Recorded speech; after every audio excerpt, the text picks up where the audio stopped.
अस्सलाम वालेकुम। आज हम जिस टॉपिक पे डिस्कशन करने जा रहे हैं वो है न्यूक्लियर फ्यूजन। आज हम इस टॉपिक को डिटेल से डिस्कस करेंगे।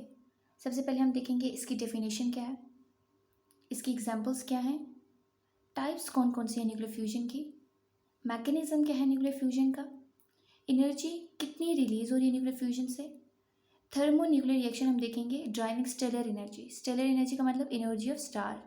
आज हम ये सारा डिटेल में डिस्कस करेंगे। सबसे पहले हम डेफिनेशन देखते हैं। फ्यूजन, फ्यूजन नाम से ही ज़ाहिर है, यानी चीज़ों को जोड़ने को फ्यूजन बोलता है। तो न्यूक्लियर फ्यूजन यानी न्यूक्लियाई के जोड़ने का हम बोल रहे हैं।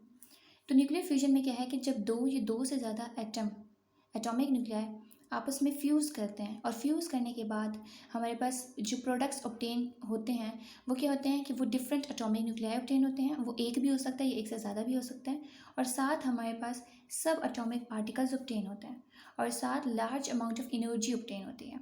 अब सब एटॉमिक पार्टिकल्स जो हैं वो इलेक्ट्रॉन्स भी हो सकते हैं, न्यूट्रॉन्स भी हो सकते हैं और पॉजिट्रॉन प्रोटॉन वगैरह ऑब्टेन हो सकते हैं। Difference in mass between the reactants and products is manifested the release of energy. हमने ये कहा है कि जब हमारे पास प्रोडक्ट्स ऑब्टेन होंगे उनके साथ large amount of energy obtain होती है। और एनर्जी हमेशा न्यूक्लियर रिएक्शन में कैसे ऑब्टेन होती है कि जो रिएक्टेंट का मास होता है, टोटल मासेस ऑफ रिएक्टेंट जब हम समझ करते हैं और फिर टोटल मासेस ऑफ प्रोडक्ट्स जब हम देखते हैं तो हम देखते हैं कि मासेस ऑफ रिएक्टेंट जो है वो ज़्यादा है और मासेस ऑफ प्रोडक्ट कम है। तो यानी ये न्यूक्लियर फ्यूजन या फिशन यानी कोई भी न्यूक्लियर रिएक्शन होने के दौरान जो है कुछ मास लॉस हुआ है, और ये मास जो है अकॉर्डिंग टू आइंस्टाइन इक्वेशन ये मास जो है किस में कन्वर्ट हो जाता है, एनर्जी में कन्वर्ट हो जाता है। तो जितना मास लॉस होगा उतनी एनर्जी हमें ऑब्टेन होगी। फ्यूजन जो फ्यूजन प्रोसेस है वो कहाँ पे यूज़ होता है, स्टार्स वगैरह में यूज़ होता है। जैसे कि अब ये डायग्राम के ज़रिए हम समझते हैं। ये ट्राइटियम है। ट्राइटियम क्या है, हाइड्रोजन का आइसोटोप जिसका एटॉमिक मास 3 होता है, एटॉमिक नंबर 1 होता है। तो 2 इसके पास न्यूट्रॉन है और 1 प्रोटॉन है। ड्यूट्रियम हाइड्रोजन का आइसोटोप जिसमें इसका एटॉमिक मास 2 होता है, एटॉमिक नंबर 1 होता है। 1 प्रोटॉन 1 न्यूट्रॉन।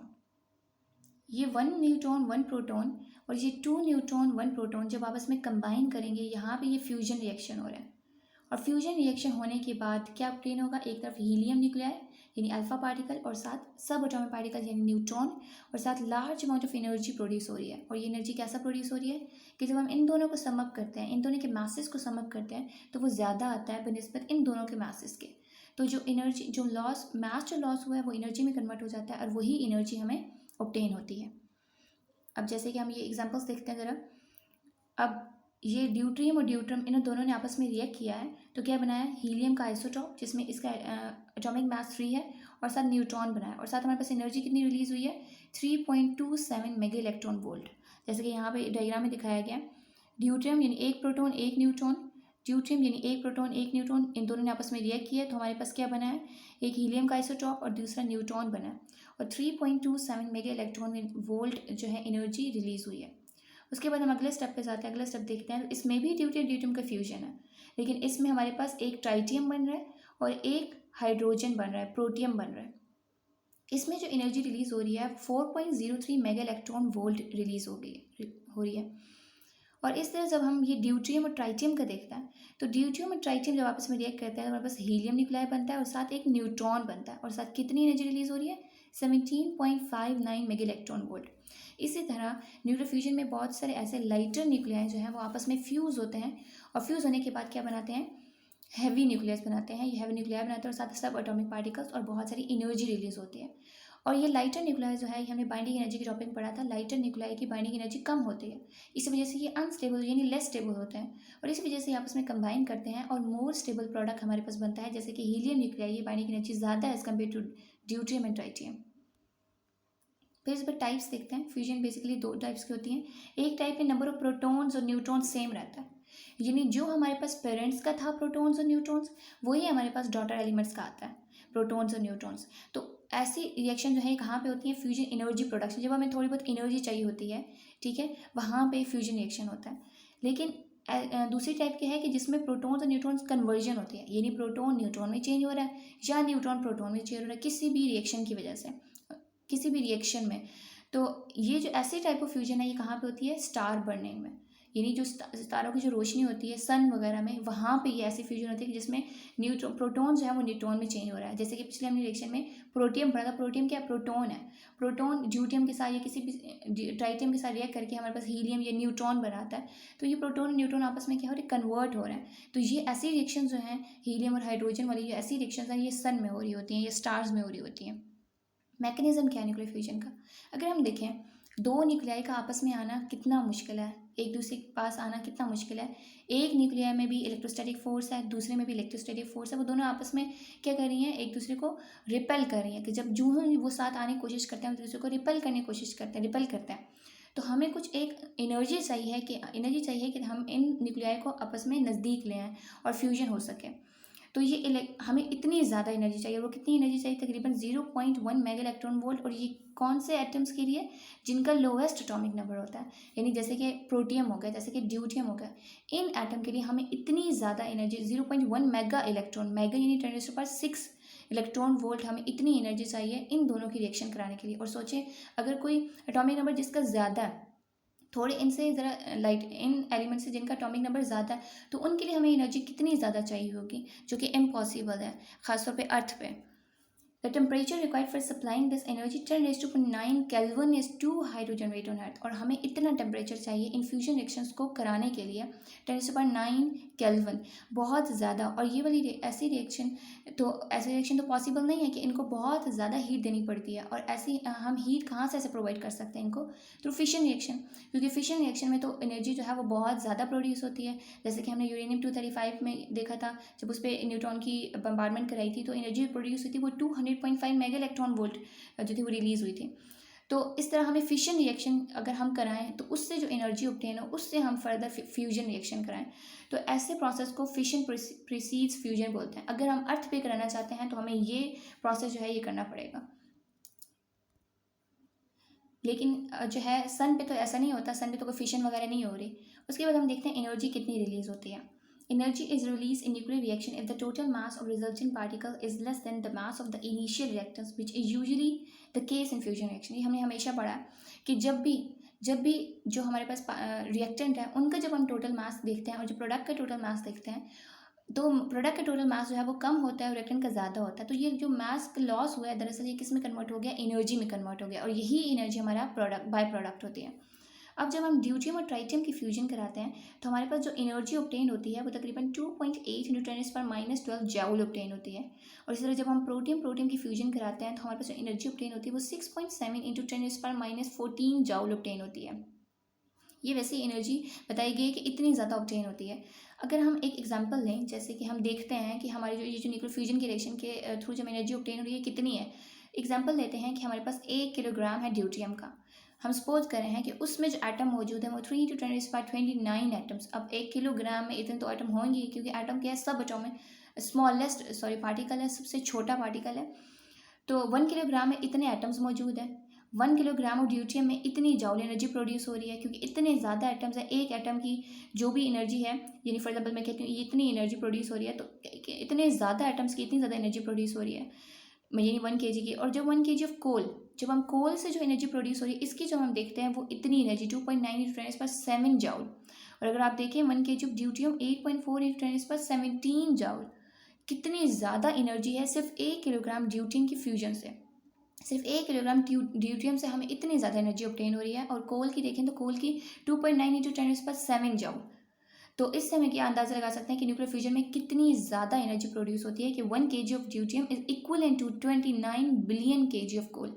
कि आप 29 बिलियन kg ऑफ कोल मतलब इस्तेमाल करें और 1 kg ऑफ ड्यूटियम की इक्वल उसकी एनर्जी होती है। अब उसके बाद हम देखते हैं thermo nuclear reaction driving stellar energy. Stellar energy का मतलब क्या है? Energy of star. Thermo nuclear reaction का मतलब क्या है कि न्यूक्लियर रिएक्शन हो रहा है, या फिजन हो रहा है या फ्यूजन हो रहा है।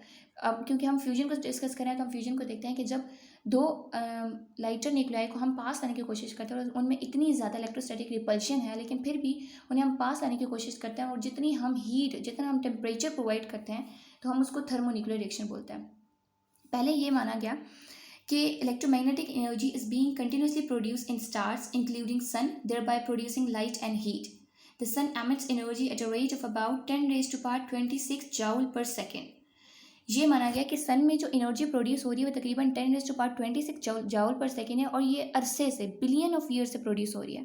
पहले ये कहा गया कि ये किसी रेडियोएक्टिव एलिमेंट्स वगैरह से ऑब्टेन हो रही है, यानी such a huge source of energy can not occur from chemical reaction. ये कोई केमिकल रिएक्शन से तो नहीं ऑब्टेन हो रही, ये ऐसे ऑब्टेन हो रही है कि उन्होंने कहा था कि लोगों का पहले ये कहना था कि सन जो है वो कंट्रैक्ट हो रहा है, और कंट्रैक्ट आपस में यानी उसके अंदर जो न्यूक्लियाई मौजूद है वो आपस में, और सन जो है टोटली कंट्रैक्ट हो रहा है। कंट्रैक्ट होने की वजह से वो क्या कर रहा है कि हीट और लाइट प्रोड्यूस कर रहा है। लेकिन जब इसको मैथमेटिकली देखा गया तो ये देखा गया कि 1% भी इतनी, यानी अगर पूरे 100% में 1% भी इतनी एनर्जी ऑब्टेन यहाँ से नहीं होती, और ये जो हम कहते हैं ना सन बिलियन ऑफ ईयर्स से है, तो इस प्रोसेस के थ्रू तो नहीं ऑब्टेन हो सकता। तो फिर क्या हुआ, फिर 1920 में Eddington propose that since hydrogen and helium is present in the sun.